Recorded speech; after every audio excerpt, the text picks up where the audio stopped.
Olá, seja bem-vindo à apresentação do nosso projeto desenvolvido para a disciplina de Física 1. O tema do nosso projeto se baseia no desenvolvimento e análise de um propulsor de plasma iônico de bancada e consistiu em projetar um sistema estável de bancada que demonstrasse na realidade a conversão direta de energia elétrica em energia cinética. O objetivo principal deste trabalho foi aplicar na prática os conceitos estudados durante a disciplina, relacionando-os diretamente com os conhecimentos técnicos adquiridos no curso de Engenharia Elétrica. Como já foi dito, o nosso projeto foi desenvolvido com o propósito de demonstrar, de forma prática, a aplicação dos conceitos abordados ao longo da disciplina. De forma resumida, o propulsor funciona da seguinte maneira. O funcionamento dele está fundamentado no chamado efeito corona. Quando um condutor de pequeno diâmetro, como um fino filamento de alumínio, é submetido a uma diferença de potencial extremamente elevada, ocorre uma intensa concentração de cargas elétricas em sua superfície. Quando o campo elétrico gerado ultrapassa aproximadamente 3.000 volts por milímetro, as moléculas de oxigênio e nitrogênio presentes no ar sofrem ionização, formando uma região de plasma ao redor do eletrodo. Na presença de um segundo eletrodo, constituído por uma malha de cobre, os íons gerados são acelerados pela força eletrostática, descrita pela lei de Coulomb. Durante esse deslocamento, eles colidem repetidamente com moléculas neutras do ar, transferindo-lhes momento linear. Como resultado, forma-se um fluxo direcionado de ar conhecido como vento iônico. Sob a perspectiva da Física 1, esse fenômeno representa uma aplicação direta da terceira lei de Newton, uma vez que a aceleração da massa gasosa gera uma força de reação de mesma intensidade e sentido oposto sobre a estrutura do propulsor. Durante o desenvolvimento, foram aplicados conceitos como a conservação do momento linear na transferência de movimento das partículas, a rigidez dielétrica e a intensidade do campo elétrico na ionização do ar, as leis de Newton aplicadas à dinâmica do vento iônico e os princípios de conservação direta de energia elétrica em energia cinética. Esses conhecimentos são fundamentais para a atuação profissional na área, pois permitem compreender os princípios físicos, matemáticos e tecnológicos envolvidos em sistemas reais.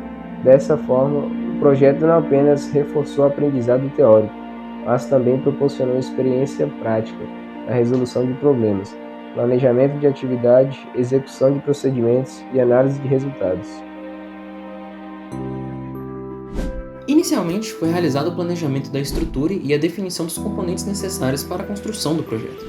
Foram utilizados os seguintes materiais: um tubo de PVC de diâmetro 100 mm responsável pelo direcionamento do fluxo e suporte estrutural, um fio de alumínio de cerca elétrica de bitola reduzida atuando como eletrodo emissor, anodo, 12 fios de cobre nu trançados, atuando como eletrodo coletor, cátodo, um módulo transformador elevador de tensão, de corrente contínua, uma bateria de corrente contínua estável, uma fita isolante e condutores auxiliares de conexão. Em seguida, iniciou-se a etapa de montagem, que se constituiu nas seguintes etapas: preparação dos materiais, construção da estrutura física, instalação dos componentes, realização das conexões necessárias, verificação do funcionamento, correção de possíveis falhas e, por fim, os testes finais. Já gravei. Vai. Não. Vale ressaltar que durante a montagem foram adotados procedimentos que garantiam a segurança, a organização e a confiabilidade do sistema desenvolvido. Após a conclusão da montagem, foram realizados testes experimentais para avaliar a eficiência do sistema. A análise do fluxo de ar foi feita utilizando a fumaça produzida por uma vela e também observando o comportamento da própria chama quando posicionada próximo à saída do propulsor.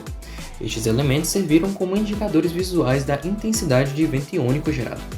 Durante os testes, o módulo elevador de tensão produziu uma diferença de potencial estimada de aproximadamente 90 a 100 mil volts, observando dessa forma a formação estável do plasma ao redor do fio de alumínio sem a ocorrência de centelhas ou descargas. Além disso, foi detectado um fluxo contínuo e direcionado de ar comprovado pela movimentação da chama da vela e pela dispersão da fumaça. Os resultados mostraram que a distância entre os eletrodos exerce influência decisiva sobre o funcionamento do sistema. Distâncias inferiores a 1,5 cm provocaram curtos-circuitos e formação de arcos elétricos, enquanto as distâncias superiores a 5 cm produziram campos elétricos insuficientes para ionizar o ar. Já a configuração de 3 cm apresentou a melhor desempenho, gerando ionização controlada pelo efeito Corona e fluxo contínuo de metal iônico. A análise dos resultados também confirmou a relação entre a intensidade do campo elétrico e a distância entre os eletrodos, descrita pela equação de que o campo elétrico é igual à tensão dividida pela distância. Além disso, os fenômenos observados validaram experimentalmente a terceira lei de Newton, expressa pela relação entre ação e reação, e permitiram modelar o empuxo gerado utilizando a conservação da quantidade de movimento, por meio da equação de força é igual à taxa de variação do momento linear. Os dados coletados apresentaram um comportamento compatível com as previsões teóricas, indicando que o sistema operou de acordo com o esperado. Além disso, os testes permitiram identificar aspectos importantes relacionados à eficiência, estabilidade e funcionamento do projeto. Com base nos resultados obtidos, conclui-se que o propulsor de plasma iônico desenvolvido atingiu os objetivos propostos. O sistema demonstrou a capacidade de converter energia elétrica diretamente em energia cinética, produzindo empuxo sem a utilização de partes móveis ou combustão química. Desta forma, foi possível comprovar experimentalmente os fundamentos físicos associados à propulsão eletrohidrodinâmica e reforçar os conceitos estudados na disciplina de Física 1. Além de validar importantes princípios da mecânica quântica e do eletromagnetismo, o projeto mostrou-se uma excelente ferramenta didática para integrar teoria e prática, proporcionando uma compreensão mais profunda dos fenômenos físicos envolvidos. A experiência adquirida durante todas as etapas, desde o planejamento até os testes finais, proporcionou um aprendizado significativo e relevante para a área de atuação do curso de Engenharia Elétrica. Por fim, agradecemos à professora da disciplina de Física 1, Carla Machado, ao Instituto Federal da Bahia, Campus Vitória da Conquista e a todos que contribuíram diretamente ou indiretamente para a realização deste projeto. Agradecemos também a atenção de todos os que assistiram até o final. Muito obrigado pela atenção.